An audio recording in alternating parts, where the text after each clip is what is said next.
ABC 10 News at 5 starts now. This could have been far worse. You know, this person could have continued down the street. I don't know how many more people he could have shot. There is a different vibe in the Gaslamp Quarter tonight, less than 24 hours after a gunman went on a shooting spree, killing one person and injured 4 others until police took him into custody. Good evening. I'm Steve Atkinson. Witnesses say the gunman was purposely bumping into people and then starting arguments before he pulled out a gun and started shooting at 2 different scenes. Here's a map of where this all unfolded last night. It all started near J Street and 5th and ended up at G Street. We have a team of reporters working several angles of this story, including more on the victims, the impact business owners fear this could have on them, and what police are doing now to address the increase in violent crime. Let's begin with our ABC 10 News anchor, Lindsay Pena, with more downtown. Lindsay. Yeah, Steve, we're right across from the Pendry Hotel where this all started last night. The only signs of what happened, a makeshift memorial that's popping up. There are now 3 bouquets of flowers out in front of the hotel this evening. This, of course, a much more violent and chaotic scene that you just described. San Diego police telling us this afternoon that they already plan to have more officers down here tonight to prevent things like what happened last night from happening again. 4 people shot, 1 person, another victim, a 5th one, lost his life here outside the Pendry Hotel. This man says he's the son of one of the victims of Thursday night's shooting in the Gaslamp. Just hoping for the best and staying positive and not trying to freak out. David, who didn't want to give his last name, says he came down here this morning trying to find his dad's truck and told us his 68-year-old father had come down to watch him play last night but never made it to the show. Trying to come to my show. It's my first show in 13 months. I'm a musician. Haven't been able to work for 13 months. I got the first show I drove from LA down here to play. David says his father was shot in the stomach and is now in stable condition. Tough as nails, so I think he'd be all right. But I don't really know what to make of it all. That's insane that other people got shot.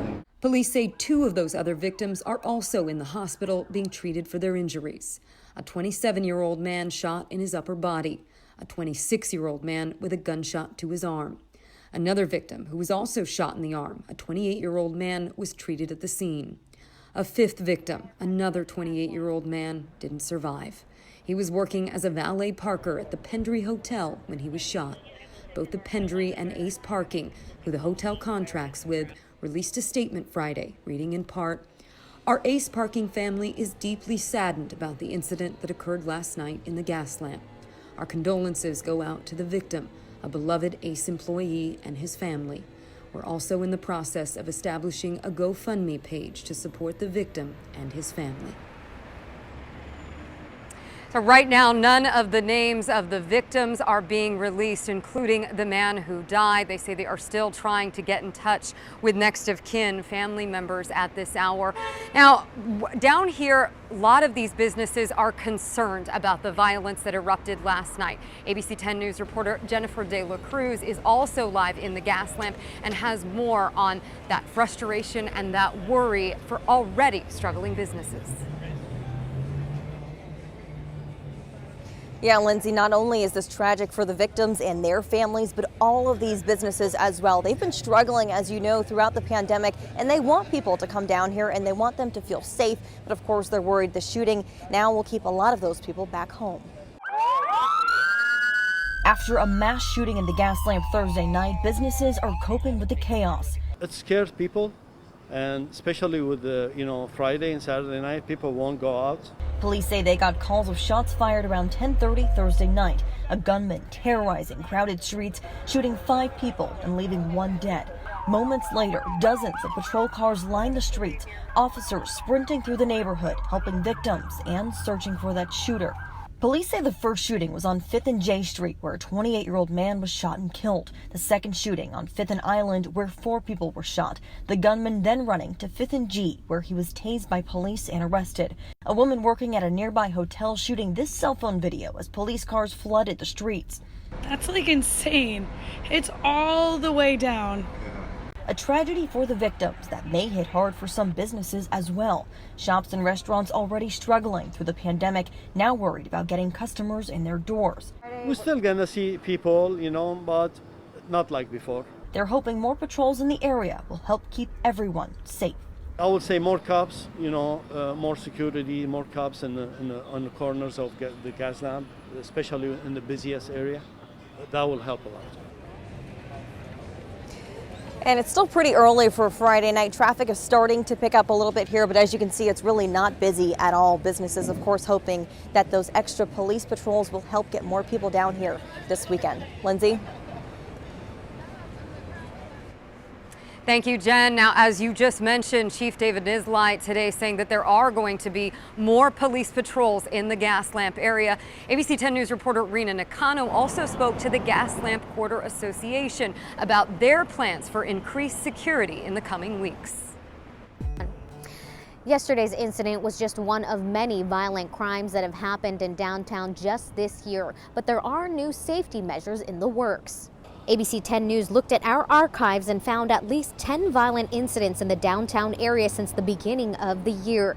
Some include the January 31st shooting death of an 18-year-old at the Days Inn on Ash Street, an officer-involved shooting on February 25th at Horton Plaza, and on April 12th, a crosstown chase turned into a deadly SWAT standoff at San Diego High School.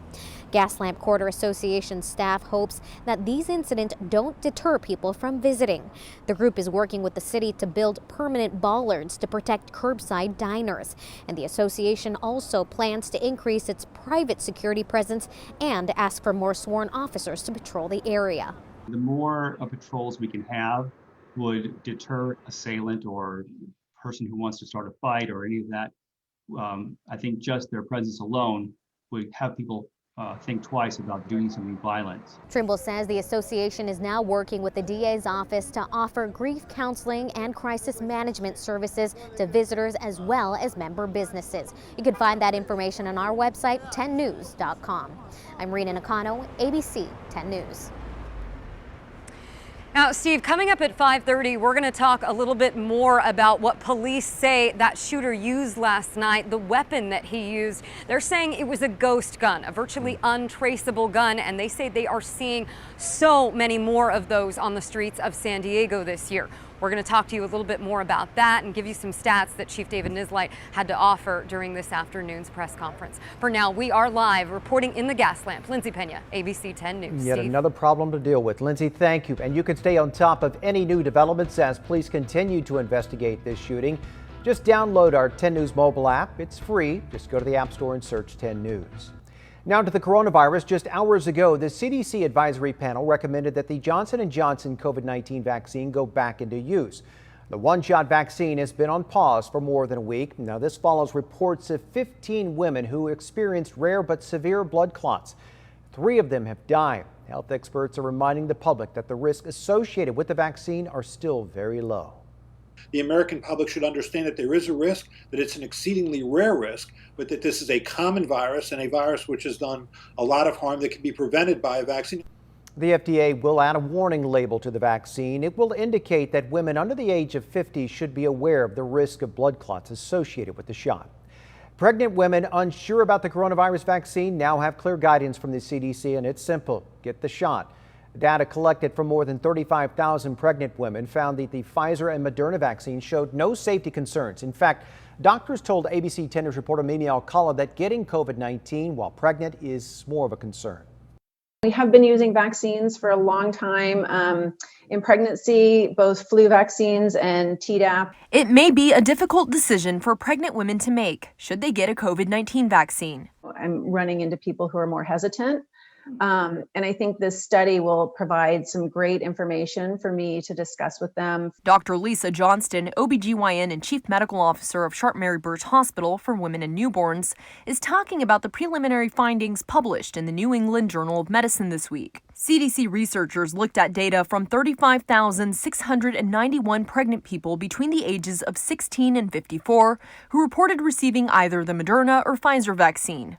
They found the vaccines posed no serious health risks or complications during pregnancy. Non-vaccinated women had the same rate of complications as women who had received the COVID-19 vaccine. Friday, the CDC's director recommended that pregnant women get vaccinated. This is indeed a very safe vaccine in pregnancy and something we would encourage pregnant women to get. The best time is third trimester at the beginning, because then you will mount an antibody response that will cross the placenta, go to the baby, and help protect them from COVID too. Dr. William Sang, the vaccine lead at Kaiser Permanente in San Diego, says other studies show the bigger risk for pregnant women and their babies is actually getting symptomatic COVID-19. The newborns of COVID mothers who are symptomatic are 3 times more likely to have severe medical complications requiring neonatal ICU.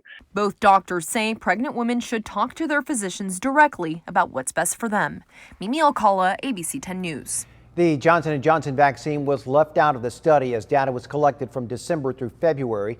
More studies are currently underway. CDC researchers say that the main side effect reported more frequently has been pain at the injection site.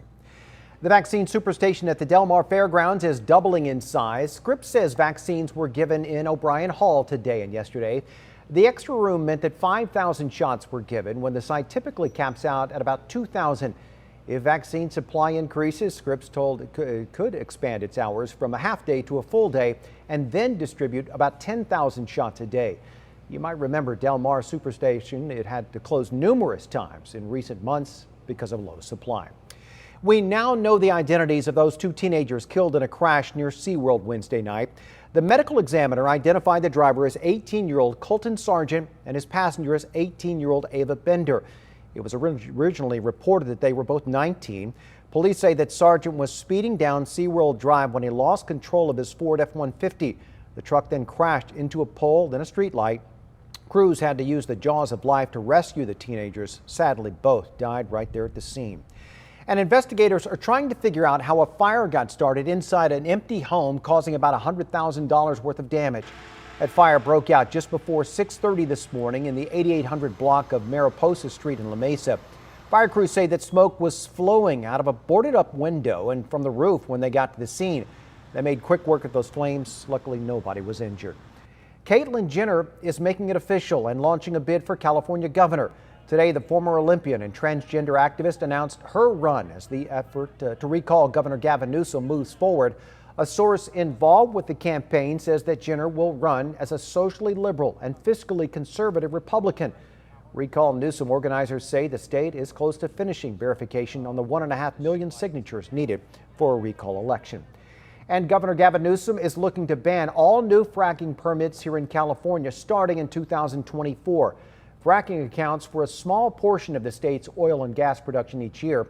Environmental advocates have long pushed for a ban because they argue the process is harmful to the environment and our public health. If the governor's move is successful, California would become the largest state to ban fracking. Newsom also wants to end all oil production in the state by 2045.